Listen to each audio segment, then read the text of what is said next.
Assalamualaikum warahmatullahi wabarakatuh. Alhamdulillah hamdan katsiran thayyiban mubarakan fi ma ba'du. Kita hari ini akan membahas bab 2 yaitu norma dan keadilan. Sebelum itu silakan kalian mengisi halaman 26, 27, 28, 29, 30, 31. Silakan diisi, dijawab.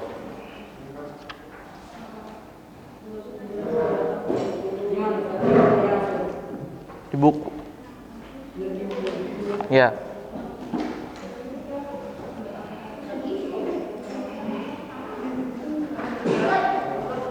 Silakan kerjakan di buku paketnya halaman 26, 27, 28, 29, 30, 31 dan 32. Kerjakan tabelnya saja. Sebelum mengisi, silakan dibaca dulu petunjuknya.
Kerjakan tabelnya saja.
Ya, kita mulai bab 2, norma dan keadilan.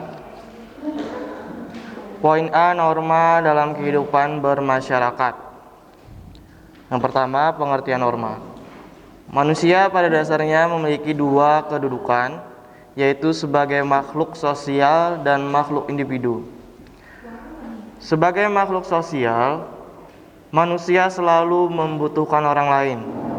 Oleh karena itu, ia akan tergabung dalam kelompok manusia yang memiliki keinginan dan harapan yang harus diwujudkan secara bersama-sama.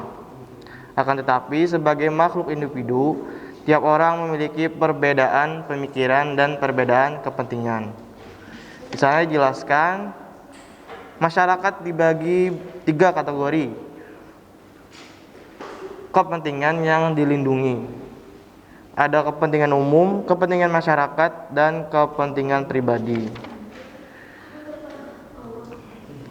Dalam kehidupan bermasyarakat, perbedaan kepentingan dapat menimbulkan adanya perselisihan, perpecahan, bahkan menjurus ke arah terjadinya kekacauan. Oleh karena itu, untuk menghindari adanya benturan akibat perbedaan kepentingan tersebut, diperlukan suatu tatanan hidup berupa aturan-aturan dalam pergaulan hidup di masyarakat. Tatanan hidup tersebut biasanya disebut norma. Norma dibentuk untuk melindungi kepentingan manusia sehingga dapat terwujud ketertiban dan kedamaian dalam kehidupan masyarakat. Seluruh kelompok masyarakat pasti memiliki aturan, bahkan ketika hanya ada 2 orang berkumpul, pasti akan ada aturan atau norma yang mengatur kedua orang tersebut berinteraksi.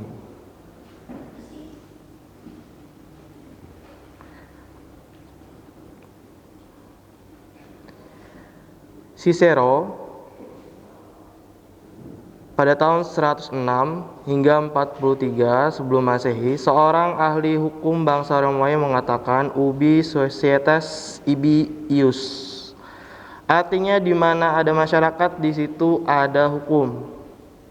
Di mana ada 2 orang atau lebih, maka hukum adalah sesuatu yang wajib ada untuk mengatur hubungan antara 2 orang atau lebih tersebut supaya tidak terjadinya kekacauan. Oleh karena itu, tidak ada seorang pun di dunia yang tidak memerlukan hukum dalam kehidupannya. Siapapun dia, berumur tua atau muda, anak-anak, remaja, dewasa, laki-laki atau perempuan, semuanya memerlukan hukum. Norma pada hakikatnya merupakan kaidah hidup yang mempengaruhi tingkah laku manusia dalam hidup bermasyarakat. Juga dapat diartikan aturan atau ketentuan yang mengatur kehidupan warga masyarakat, dipakai sebagai panduan, tatanan, dan pengendali tingkah laku. Jadi di sini disimpulkan mengenai norma. Jadi kesimpulannya, norma itu apa? Pengertian dari norma. Peraturan, ya. Secara singkatnya, norma itu aturan untuk mengatur masyarakat.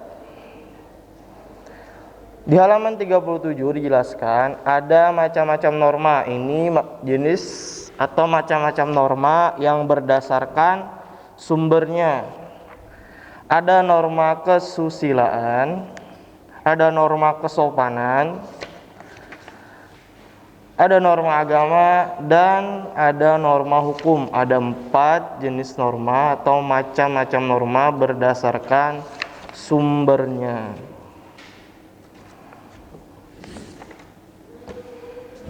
Apa itu norma kesusilaan?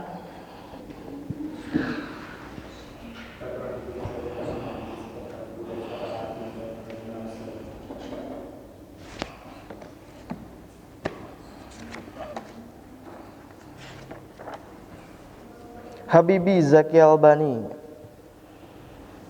Norma kesusilaan itu apa?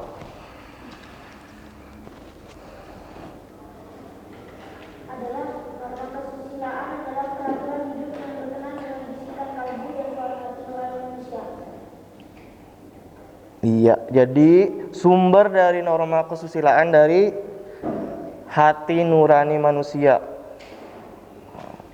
Terus bisa dilanjutkan lagi, Habibie, kehadiran norma.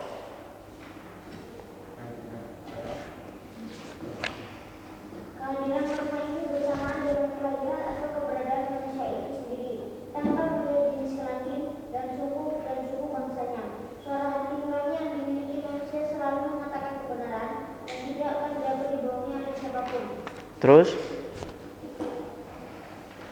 Suara hati nurani sebagai suara Tuhan merupakan suara yang akan mengarahkan manusia kepada kebaikan. Sebagai contoh, seorang yang memiliki hati nurani tidak mungkin mengambil dompet seorang ibu yang jatuh atau tertinggal di tempat umum. Seorang siswa yang mengikuti suara hati nurani tidak mungkin menyontek ketika ulangan karena tahu menyontek itu perbuatan salah. Iya, cukup. Nah, itu contoh dari norma kesusilaan. Contohnya apa? Nah, sudah disebutkan oleh Habibie.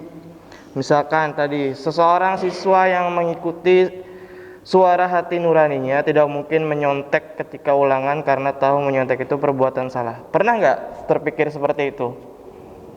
Nah, berarti itu dari hati nurani kita tahu bahwa mencontek itu tidak boleh.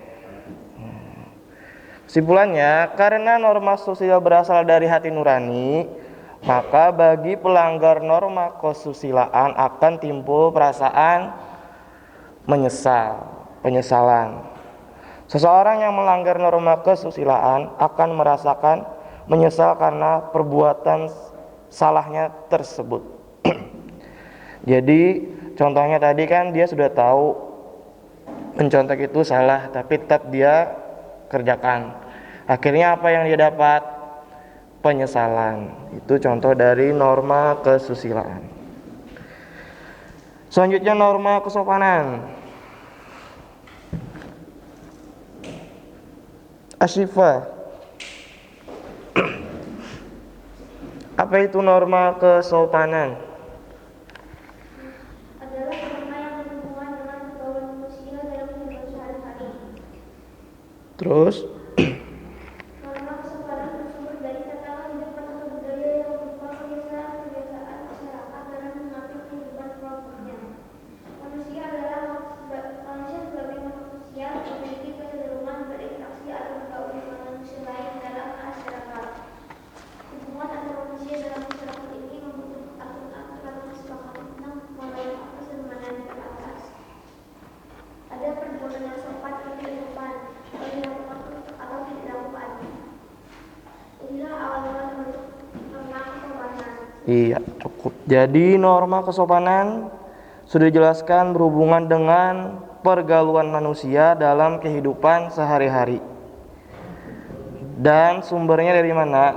Dari tata kehidupan atau budaya yang berupa kebiasaan-kebiasaan masyarakat. Nah, jadi misalkan ada kumpulan masyarakat A dengan B yang memiliki norma atau aturan yang berbeda-beda. Misalkan apa? Contohnya Di buku lain dijelaskan mengenai norma kesopanan, misalkan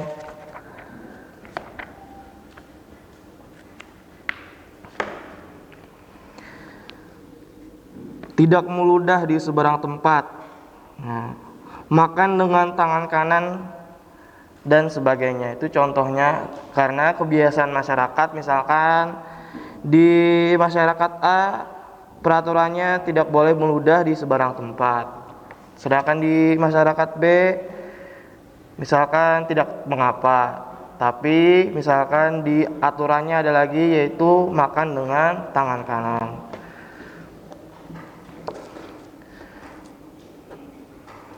Dijelaskan lagi di halaman 39, norma kesopanan dalam masyarakat memuat aturan tentang pergaulan masyarakat, antara lain terlihat dalam tata cara berpakaian, tata cara berbicara, tata cara berperilaku terhadap orang lain, tata cara bertamu ke rumah orang lain, tata cara menyapa orang lain, tata cara makan dan sebagainya. Jadi norma kesopanan ini seperti yang ada di lingkup kita di kehidupan sehari-hari. Apa sanksinya? Di halaman 40 dijelaskan. Sanksi terhadap pelanggar norma kesopanan dapat berupa pengucilan. Apa itu pengucilan? Ya, dijauhi atau diasingkan. Itu maksud dari pengucilan, karena tidak sesuai dengan aturan masyarakat atau tidak sesuai dengan norma kesopanan yang berlaku di masyarakat tersebut. Sanksi berasal dari luar diri sendiri, berbeda dengan norma kesusilaan yang berasal dari diri sendiri. Lemah kuatnya sanksi dari masyarakat dipengaruhi oleh tidaknya norma kesopanan tersebut dalam masyarakat. Nah, dijelaskan ada contoh berjalan di depan orang yang lebih tua harus meminta izin. Maksudnya mengatakan kata permisi ke orang yang lebih tua. Bagi masyarakat di daerah pedesaan, pelanggaran ini akan mendapat teguran lebih tegas dibandingkan dengan masyarakat perkotaan. Itu dari norma kesopanan. Norma agama, apa itu dia norma agama?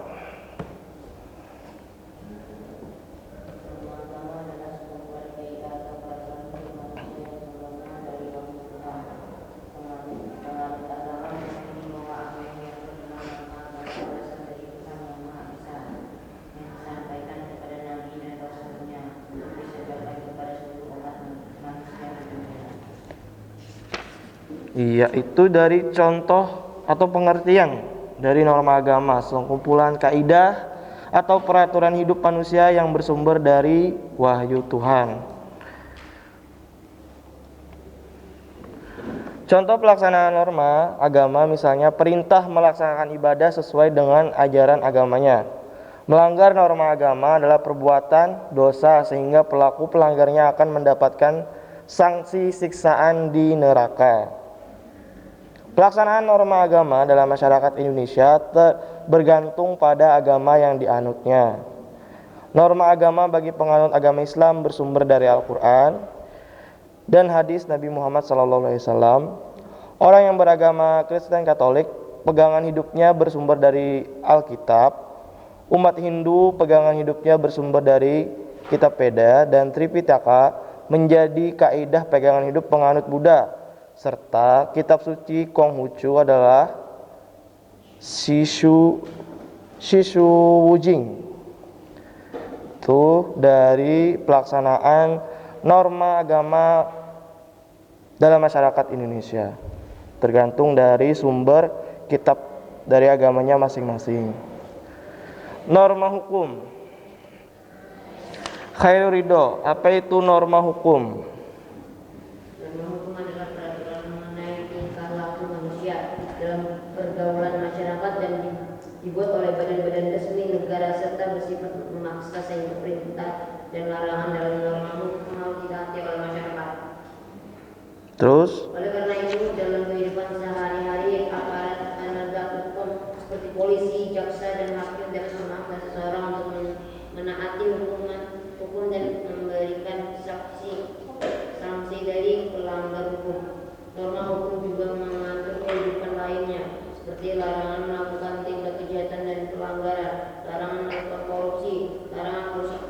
serta kewajiban memelihara hutan dan kewajiban membayar pajak.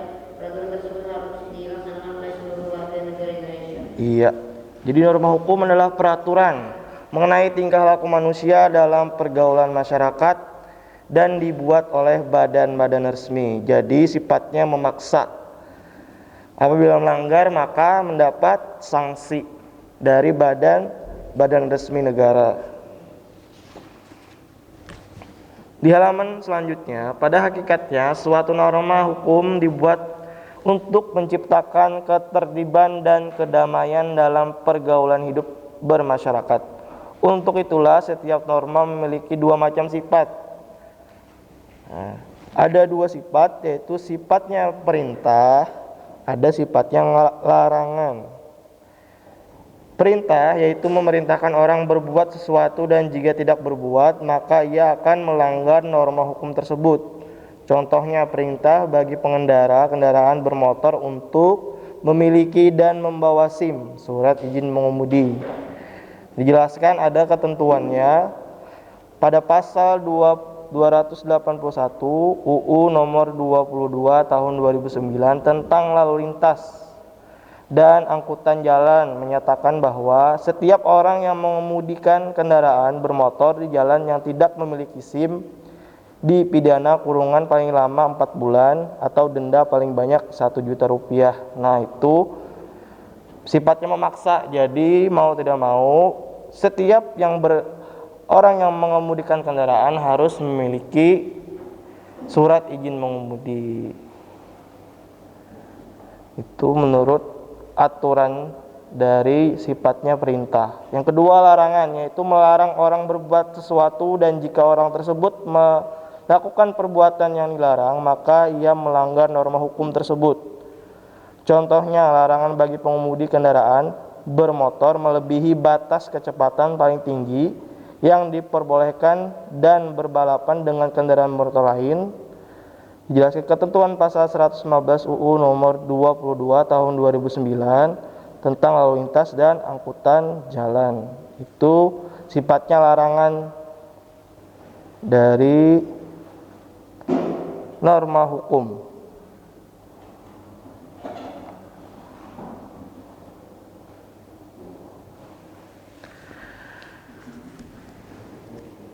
Nah, dijelaskan lagi di halaman 44, negara Indonesia merupakan negara yang melaksanakan norma hukum. Hal itu dapat kita lihat dalam pasal 1 ayat 3 Undang-Undang Dasar Negara Republik Indonesia 1945 yang berbunyi negara Indonesia adalah negara hukum. Norma hukum mutlak diperlukan di suatu negara. Hal itu untuk menjamin ketertiban dalam kehidupan bernegara. Sebagai negara hukum, sudah menjadi kewajiban bagi pemerintah dan seluruh rakyat Indonesia untuk menegakkan hukum dalam kehidupan sehari-hari. Nah, itu mengenai macam-macam norma. Jadi norma tadi apa artinya?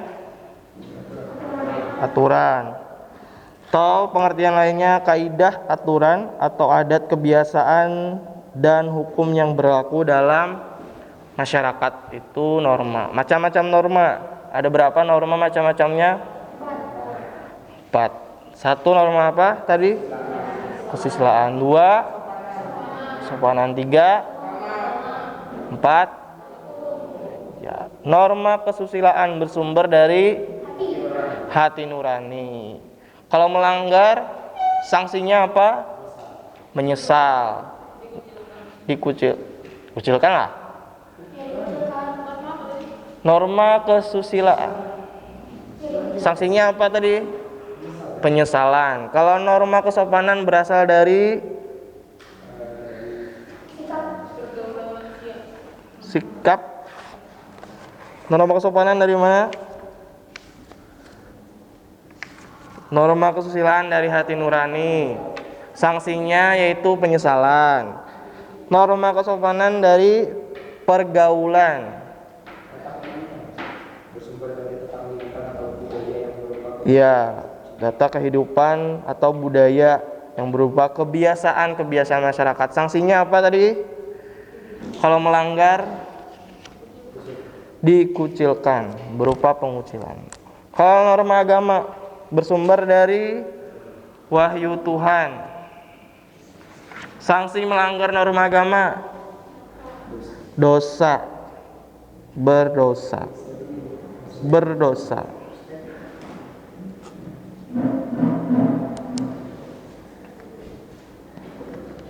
Ardan. Apa itu norma hukum, Ardan? Hukum adalah peraturan mengenai tingkah laku manusia dalam pergaulan masyarakat dan berbagai negara serta maksudnya kita dan larangan dalam norma hukum dapat dilalui oleh masyarakat. Jadi intinya norma hukum apa? Peraturan yang berlaku Ya, sifatnya apa? wajib. Memaksa, wajib.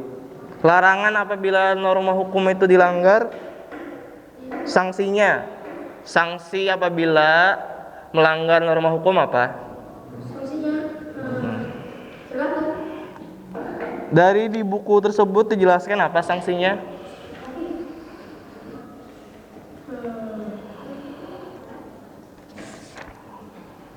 Sanksinya adalah Apa? setiap orang yang mengemudikan kendaraan motor jalan yang tidak memiliki SIM dipidana kurungan paling lama 4 bulan atau denda paling banyak 1 juta rupiah. Itu sifatnya apa? Memaksa. Berarti itu sifatnya memaksa. Sifat dari norma hukum yang kamu jelaskan itu sifatnya apa? Memaksa. Ya, kita tahu sifatnya memaksa. Contohnya yang SIM tadi itu maksudnya sifat apa?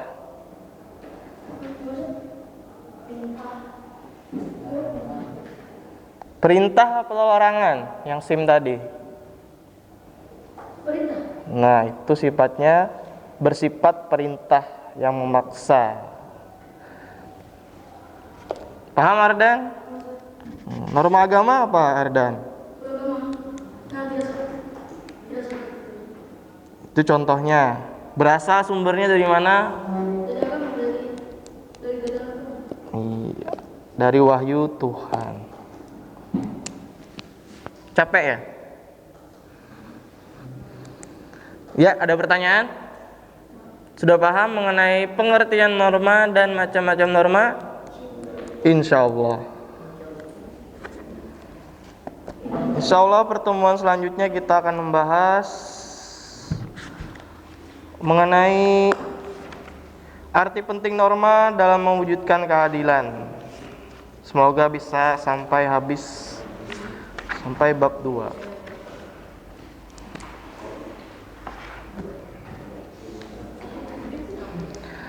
Adam Zaim, Ahmad Irwansyah,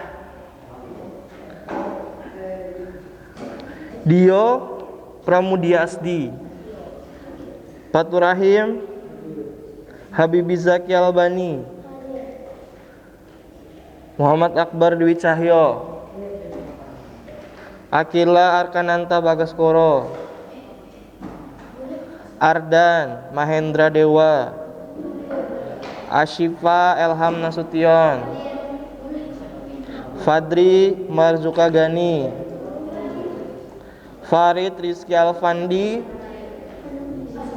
Khairul Ridho, Raffi Andika, Raihan Akram, Sultan Rozan, Rendra Baruna Alamsyah, Rifki Andika Hafid, Syafiq Abibanyu. Siapa yang belum disebutkan? Gak ada.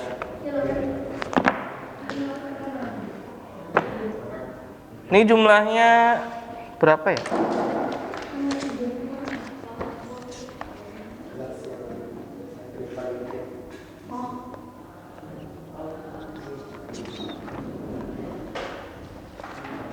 Delapan belas yang hadir.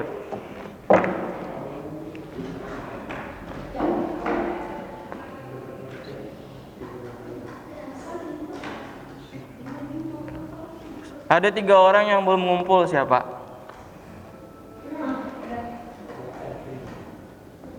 Ada 3 orang yang belum ngumpul PPKN. Siapa? Ada juga yang ngerjakan tapi setengah-setengah.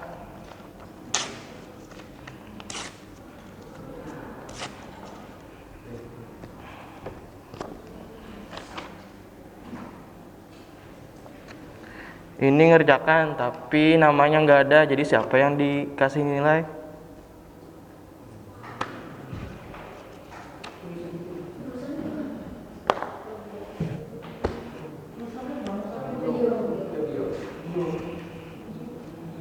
Dio.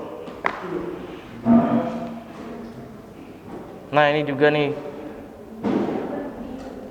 nggak ada namanya, ngerjakannya setengah. Adam.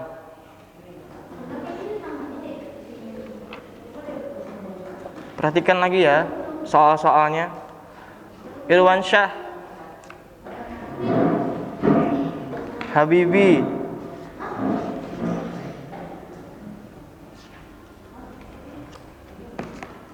Maaf. Syifa.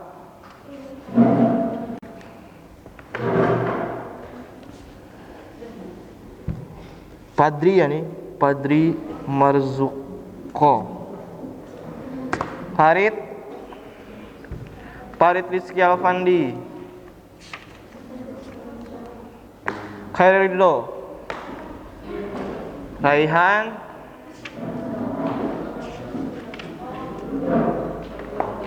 Rozan. Rendra. Rifki. Syafiq. Jadi siapa yang belum mengerjakan 3 orang tadi?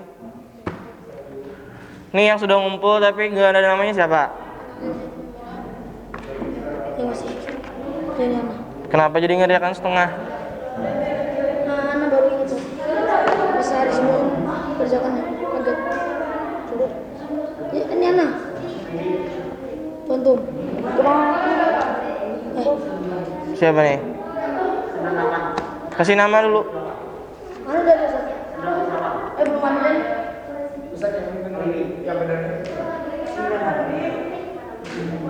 Nomor berapa? Jadi itu satu pendiri. Nomor 1 itu kan berarti siapa yang mengusulkan. Itu jawabannya. Anggota panitia kecil berarti anggota panitia itu siapa saja. Anggota panitia 9 siapa saja. Kalau panitia 9 berarti menguraikannya tugas-tugasnya.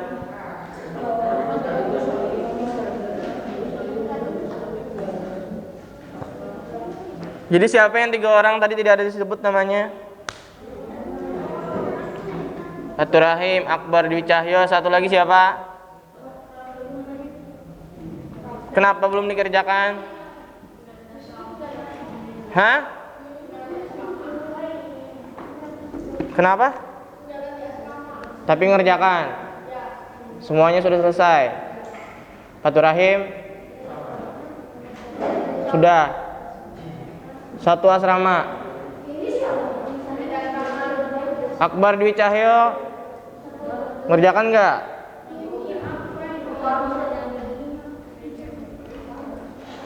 Lupa. Hari ini harus dikerjakan ya. Insya Allah.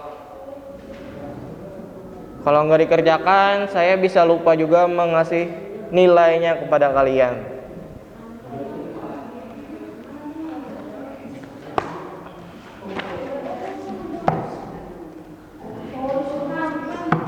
Ya, semoga pertemuan hari ini bermanfaat. Kita tutup dengan doa kafaratul majlis. Subhanakallahumma bihamdika asyhadu an la ilaha illa anta astaghfiruka wa atubu ilaik.